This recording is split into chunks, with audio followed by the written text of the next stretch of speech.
Okay, there we go. Oops, went too far. All right, I want to talk to you about some of the philosophical implications of our topic today. And I'm going to take some liberties, and I'm going to jet off a little bit. I'm going to cut the tethering cord from where we are, what's actual, and talk a bit more about what's possible, because it's a little more fun, I think. But I want to begin, and I'm glad that no one really addressed this directly. I want to talk a little bit about the idea of artificial intelligence. So, we have this idea of artificial intelligence, or AI, the idea of it first was given prominence by the English mathematician Alan Turing. There's Turing here on the right, young picture of him. Alan Turing, for those who don't know, is responsible for, he discovered, invented, depending on your view of mathematics, the theory behind the computer, right, the universal computer. But a few years later, about 15 years later, in 1950, published an almost equally famous paper in a philosophy journal called Mind, called Computer, Machinery, and Intelligence. And in this, he talks about the plausibility of developing an artificial intelligence, and he also talked about how we might be able to tell that we had an actual artificial intelligence. And he did this by proposing a test, which he called the imitation game, or was based on the imitation game. Not clear if he ever named it. We call it the Turing test after him. And if you're not familiar with it, here's basically the idea. And by the way, he makes a couple of assumptions. One assumption is, and he doesn't define intelligence, he assumes that there is intelligence and we're intelligent, all right? The other assumption he makes is we know intelligence when we see it, all right? And so the idea here is if we can identify something as behaving intelligently, as intelligence is as it does, then we can fairly attribute intelligence to it. And so here's the basic idea for the test. You have a judge here, and the judge is behind a screen and is in communication with individuals in two different rooms. One is a human, and the other room is, here they have a laptop, but it's just some kind of artificial system. And each of them is in conversation with the judge in a way that strips away voice and sight and all that sort of thing, so they're completely neutral. Teletype was the term he used. And both of them pretend to be humans in response to questions from the judge. And the idea was, could the judge determine who was the human and who was the machine, or which was the machine, right? And the idea was, if the machine performed at about chance, then it was judged to be as intelligent as the human with respect to its behavior, and so we should attribute intelligence to it, all right? This test is really not a great test for intelligence. Though no machine yet has passed this, they actually have a prize, a contest. It's called the Loebner Prize, and they always award a winner, but no one's really come close to winning it, I think. The AIs that we've been talking about tonight are, I think, better described as narrow AIs, and we can distinguish between narrow AI and general AI. Turing was interested in general AIs. These are AIs that exhibit intelligence like humans exhibit, right? A narrow AI is one that has a very specific task, and it's not very flexible with respect to that task. Can't go right, for example. I know that's an automaton, but we're interested in general AI, something that has broad flexibility, that can act across different domains, that can learn on the fly, all right? Maybe we can add some other things, abstraction, meta-representation, I don't know, depends. We don't have that yet. All right? But what are our chances of developing something like it? Well, I don't know. I mean, let's go out on a limb here. Some people are talking about this sort of thing. But you think about getting an arrangement of a bunch of narrow AI. So a narrow AI, again, trained for a particular task. But imagine if you could organize or bring together an array of these narrow AIs. All right? And then somehow train them to become sort of more flexible in their intelligent actions. And you can think about it, just say this, can we evolve an AI, or can we evolve intelligence? Well, we may be able to. It has evolved. In fact, we're intelligent and we evolved through natural selection. If we could program a computer to program other computers and evaluate their quality, that's a big if so far. all right? If we could do that sort of thing, then perhaps we could have them, right, combining aspects of one that are successful and making them more and more flexible in their processing, so they can then take into account more and more domains. Nowhere near this right now, all right? But with high speed and computational power, maybe running them in parallel, it's possible we could get there sometime, all right? And if we could have this low-level general AI system program itself and improve its own programming, well, then maybe intelligence could take off. I mean, that's a wonderful idea. And it raises the question whether we could develop an AI that surpasses us in intellectual capacity. This is what's known as artificial superintelligence. And maybe, all right? In fact, the hard problem is getting to low-level general intelligence. The problem is so hard that I frankly, I'm skeptical about whether it can be solved anytime soon. And part of the problem, we can get to this maybe in the Q&A, is that these narrow AI systems need to know what their goal is, and so that we can train them. We have to specify it very clearly, but we don't have a really good, clear, codable definition of what general intelligence is. So I think we've got some problems there. But if we could meet that threshold, frankly, it's rather trivial, boom, to get to the next level of human-level intelligence and beyond. And this is the fear. I mean, trivial, I love people throw around the word trivial. But relative to the hard problem of getting low-level intelligence, it is rather trivial. And this leads people to, be very concerned about what would happen should we get to the point of artificial superintelligence. And this is known as the singularity. The singularity is the moment at which artificial intelligence reaches human-level intelligence. And once it reaches that level, as I said, there's exponential computational growth, and we're left in the dust. And the worry here is they're going to be so smart that we won't be able to keep up with them, we won't know what they're doing, and we won't be able to control them. All right? That's worrisome. So, what could happen? I mean, do they pose a risk for humanity? I mean, is the Terminator going to be right? Well, I don't know. A couple things here. One, if you get this reference to Star Trek, then, there's a cookie waiting for you in the lobby. You could say, well, maybe we can outsmart them like Kirk does, right?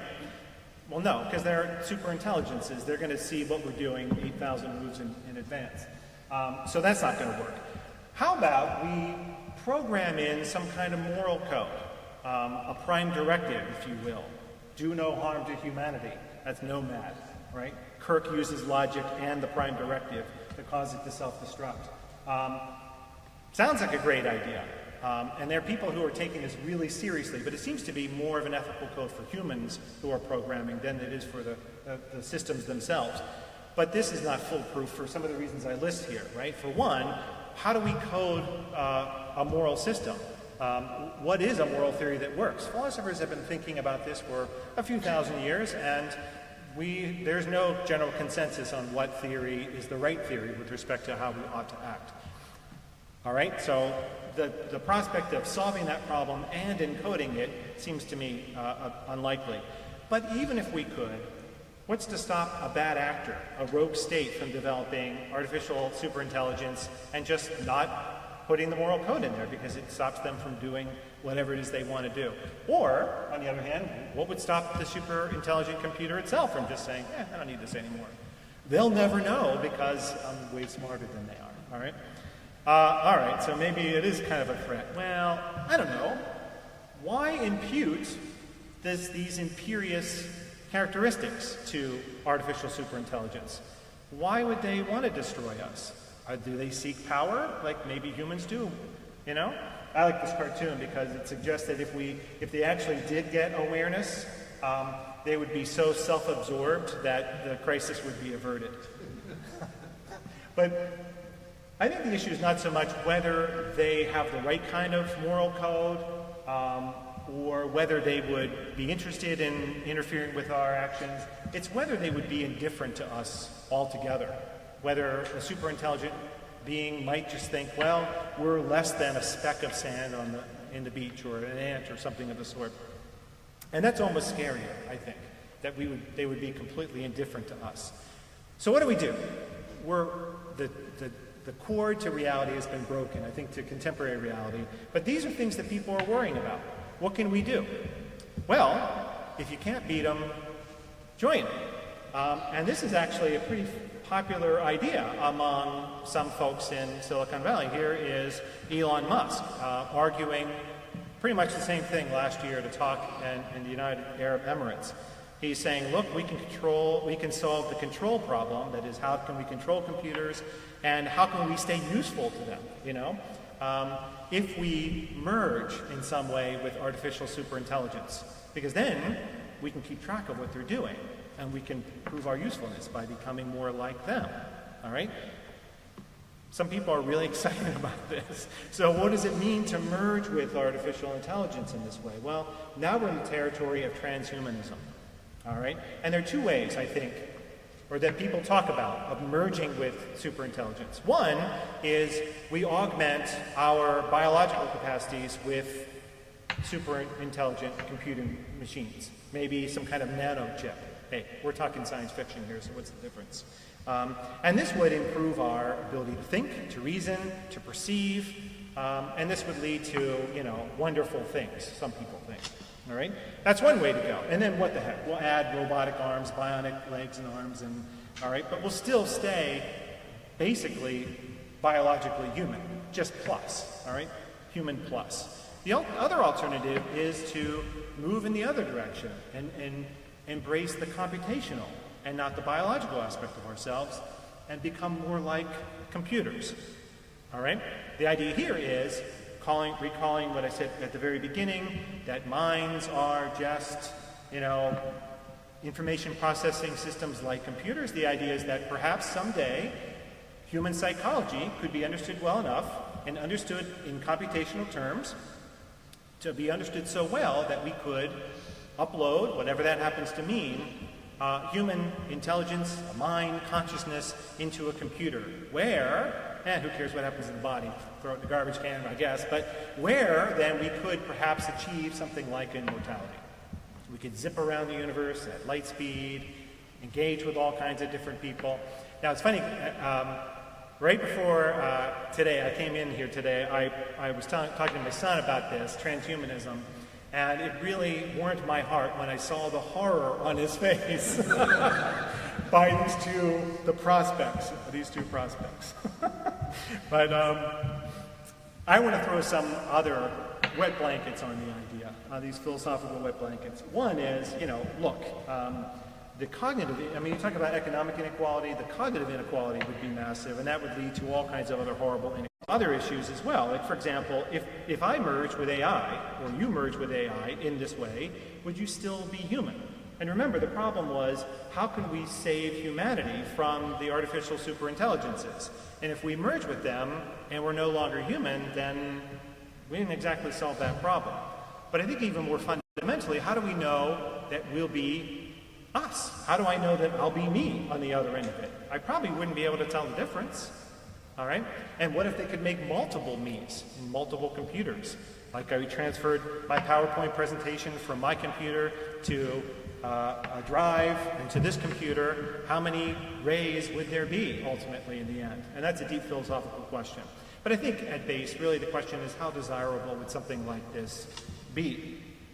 Would there be value in life if there were no fear of death? All right, let's pivot. Let's pivot back to something more real, in a way. This is Sherry Turkle. She has the enviable title. I don't even think this is her full title. She is the Abby Rockefeller Malze Professor of the Social Studies of Science and Technology at MIT. We should all aspire to titles like that. And she's been working for decades, really, studying our relations to machines and to one another as mediated through computer technology. Some of you may be familiar with this book that she wrote a few years ago called Being Alone. Really a great read. It's one of those books where the endnotes contain real, genuine nuggets. Great stuff that should have made it into the text, but I guess you have to read the endnotes. In this, she considers two hypotheses, which I think together make up for a pretty paradoxical pair. The first is that as we work with robots and automata, we become more willing to impute intentional states to them, to consider them as agents or persons. And I guess that could be good, right? We're opening the net to include AIs and robots. But at the same time, she argues in the second half of her book, the way that our interpersonal relationships are mediated by technology also tend to make us less well connected to one another. So you've got this paradox when you put these two together, that our increased exposure to computational technology makes us more welcoming of machines, but less welcoming to one another. That's not a good consequence, all right? And, we could talk about this in the Q&A session. I think I'm running a little bit late, but I think it's undeniable that technology has changed the character of our communication.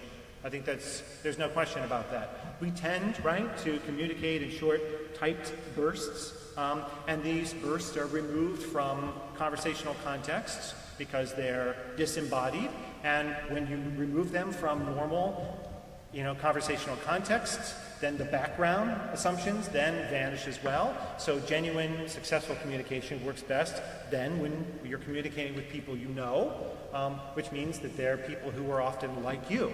And if the kind of communication that we're engaging in tends to be most successful with people who are like us, it's going to tend toward the development of information bubbles, and it's going to increase polarization.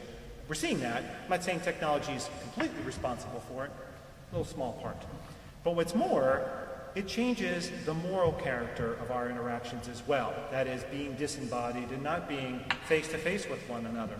I mean, we've all experienced this. You're on an elevator, you're in a waiting room, you're anywhere, at the beginning of class. How many people are talking to one another?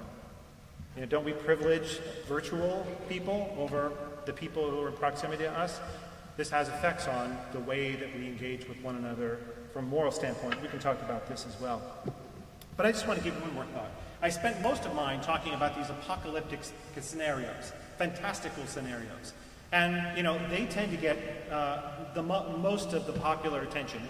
We've been told to bring it all down to earth a little bit with the state of robotics, how many jobs actually are going to be lost, and what AI is capable of doing.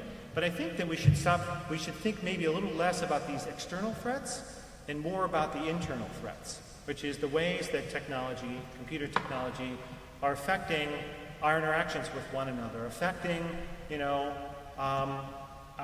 sowing mistrust and driving us apart and keeping us from realizing what it is that we do share with one another, and that is a common experience, that is the human condition.